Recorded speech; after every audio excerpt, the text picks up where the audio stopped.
L'abolition de la loi.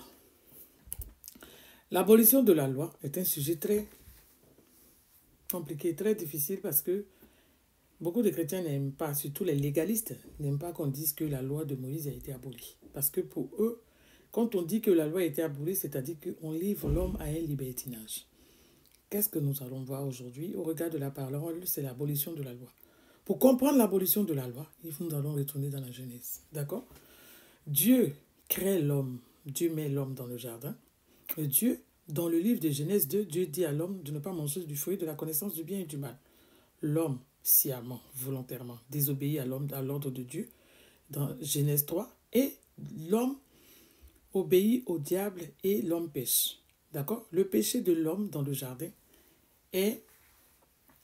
Le péché de l'homme dans le jardin introduit la race du diable, c'est-à-dire que l'imperfection dans ce que Dieu avait créé parfait. Ok? Donc, ceux qui justifient la loi, qui disent que avant que Abraham donne la dîme à Melchisédek, il n'y avait pas de loi. Ce n'est pas vrai. D'accord? C'est parce que la première loi a été violée et la vie du diable est rentrée en l'homme. L'homme qui était parfait est devenu imparfait et il fallait corriger cela. Donc, Dieu a utilisé les patriarches que nous connaissons dans la Bible pour essayer de corriger et sans effet. D'accord? Donc, Dieu fait la promesse à Abraham. Abraham, il lui dit que c'est, quand on lit Genèse 15, que Abraham, sa descendance va partir en captivité et que 400 années plus tard, plus de 400 années plus tard, ils seront libérés. Ce libérateur que Dieu utilise pour libérer le peuple d'Israël, ce n'est rien d'autre que Moïse. D'accord?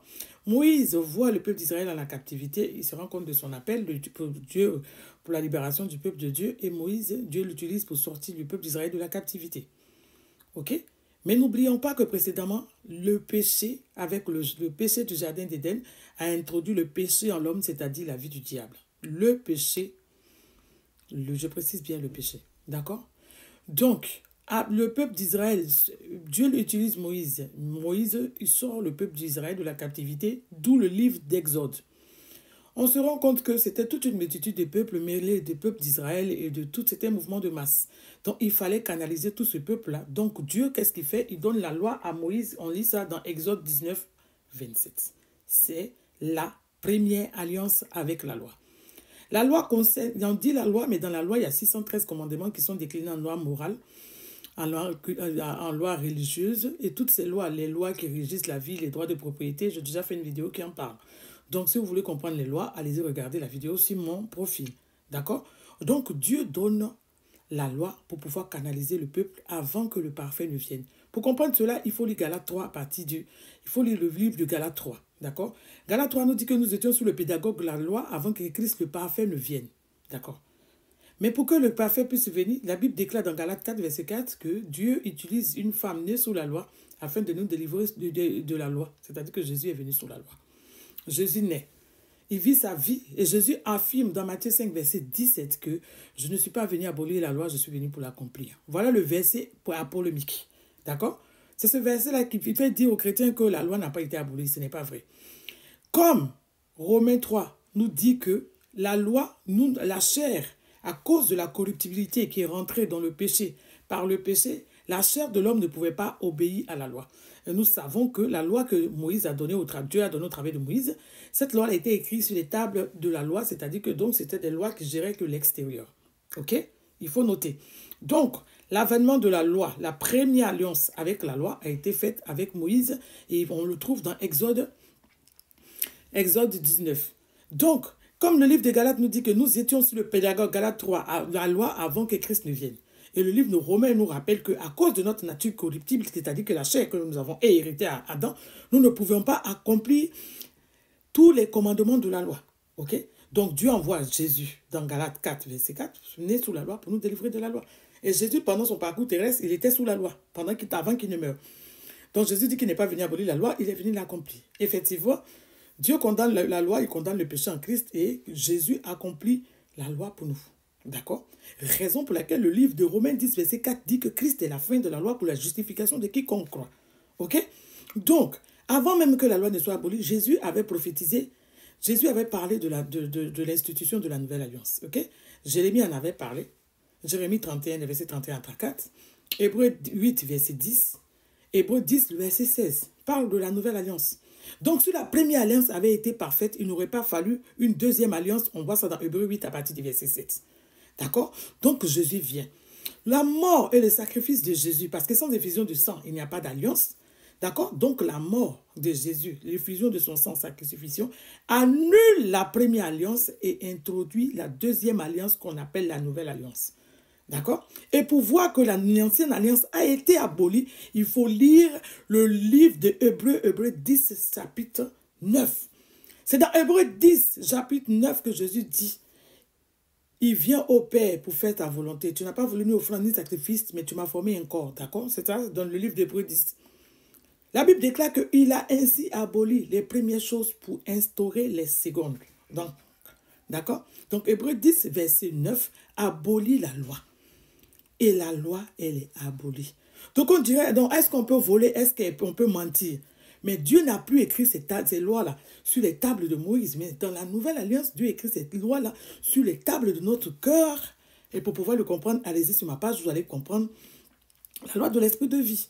Donc, dans la nouvelle alliance, la loi de Moïse, elle est abolie. Et pour comprendre que la loi de Moïse, elle est abolie, tu lis Hébreux 10, le verset 9. Abolie. Et dans la nouvelle alliance, il n'y a plus de loi de Moïse, mais il y a une seule loi qui s'appelle la loi de l'esprit de vie. Donc aujourd'hui, le monde chrétien n'est plus conduit par la loi de Moïse, mais par la loi de l'esprit de vie, qui n'est plus écrite sur les tables faites de pierre, comme autrefois Dieu avait donné la loi à Moïse sur la montagne de Sinaï. Mais cette loi-là, elle est écrite à l'intérieur de nous par la puissance du Saint-Esprit. Donc, raison pour laquelle il est dit dans la Bible que celui qui n'a pas l'Esprit de Dieu n'est pas enfant de Dieu. Parce que pour pouvoir recevoir la loi de Dieu, il faut une régénération, et la régénération vient en acceptant Jésus. En recevant le Saint-Esprit, nous sommes régénérés. Donc, la loi a été abolie. Et dans une prochaine vidéo, je vais expliquer pourquoi la loi a été abolie et les avantages qu'il y a dans la nouvelle alliance. D'accord? Donc, vous qui dites que oh, la loi n'est pas abolie, Jésus a dit dans Matthieu 5, verset 17 qu'il n'est pas venu abolir la loi pour venir accomplir. Mais Jésus, quand il était en train de parler, il était sous la loi. D'accord? Quand Jésus était sur la terre, avant son sacrifice à la croix, c'était la loi de Moïse qui sévissait. Jésus était sous la loi. Dieu a vu que nous ne pouvions pas accomplir la loi. Il condamne la loi en Jésus pour que Jésus l'accomplisse pour nous. Et Jésus nous déclare dans Hébreux 10, verset 9, qu'il a aboli les premières choses pour instaurer les secondes, c'est-à-dire il a aboli l'ancienne alliance avec les lois, les 613 commandements, dans lesquels il y a la dîme, d'accord? Et toutes les lois, c'est-à-dire que de rituels, de sacrifices, toutes ces choses-là ont été abolies pour être conduits maintenant par Jésus, par le Saint-Esprit, et pour être conduits par la loi de l'esprit de vie. Donc, arrêtez vos inutilités en disant Jésus dit qu'il n'est pas venu abolir la loi, il est venu pour l'accomplir. C'est-à-dire que la Bible n'est pas un livre chronologique. Les informations qu'on cherche sont parsemées dans divers chapitres et dans divers livres. Si on veut lire Matthieu et s'en tenir qu'à Matthieu 5, verset 17, ce n'est pas juste. D'accord? Il faut lire les autres livres pour que le Saint-Esprit puisse vous expliquer comment la loi a été abolie. Et deux lois, c'est-à-dire que ne peuvent pas rester ensemble. L'ancienne alliance et la nouvelle alliance ne peuvent pas être juxtaposées. Il faut qu'une soit abolie et que la deuxième soit promulguée. D'accord? Donc, Christ annule par son sacrifice à la croix, par l'effusion de son sang, l'ancienne alliance et introduit la nouvelle alliance, par raison pour laquelle il nous dit dans les livres de Matthieu, ceci est la nouvelle alliance à mon sang. Il a ainsi déclaré l'ancienne alliance caduque. Soyez bénis.